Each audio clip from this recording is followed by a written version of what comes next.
On my wedding day, they gave me one rule: don't cry. Not from happiness, not from fear, not even if it hurts. Because if I cried, she would wake up. At first, I thought it was a joke, until I saw blood on my bare feet while standing at the altar and realized I wasn't at a wedding. I was inside a nightmare, and my bride was the one who put me there. People say, you remember every detail of your wedding day: the dress, the vows, the kiss. I remember the warning and the smell of salt in the air, mixed with something rotten. I was 27 when I married Abigail. She looked unreal. Golden hair glowing in the sun, white gown drifting in shallow water. She looked less like a woman and more like something worshipped, something dangerous. My friends stood beside me: Sam, Charlie, Lara, my oldest friends, the only people I trusted, or so I thought. As I walked toward the altar, something felt wrong. The sand under my feet felt too rough.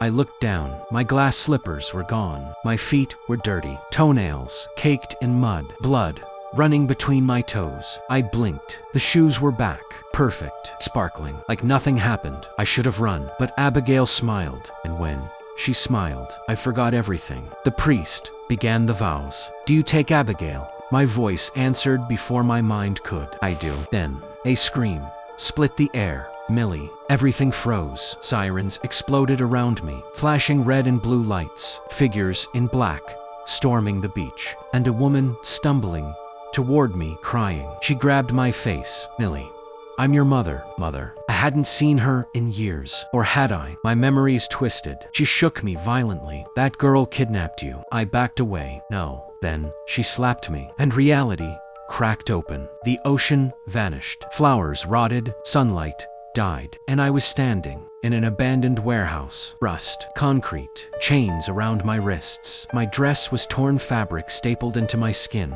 My wedding ring had melted onto my finger. I screamed until my throat bled. And then I remembered Abigail. College, for obsession, for promises. How she said love meant belonging forever. How she took me. How she made me forget. Years trapped inside delusion. A fantasy wedding repeated over and over. And one rule: never cry, because tears woke me up. And Abigail hated that. My mother held me while police searched the building. Then she asked, where are your friends? I turned and saw them. Sam, Charlie, Lara, still standing in glowing light at the altar, watching me, smiling. No, waiting. Sam raised one finger to his lips.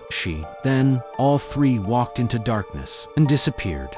I started screaming. My mother held me tighter, but a voice whispered beside my ear. Cold, soft, familiar. You cried, Millie. I froze. Abigail, right behind me, her breath touched my neck.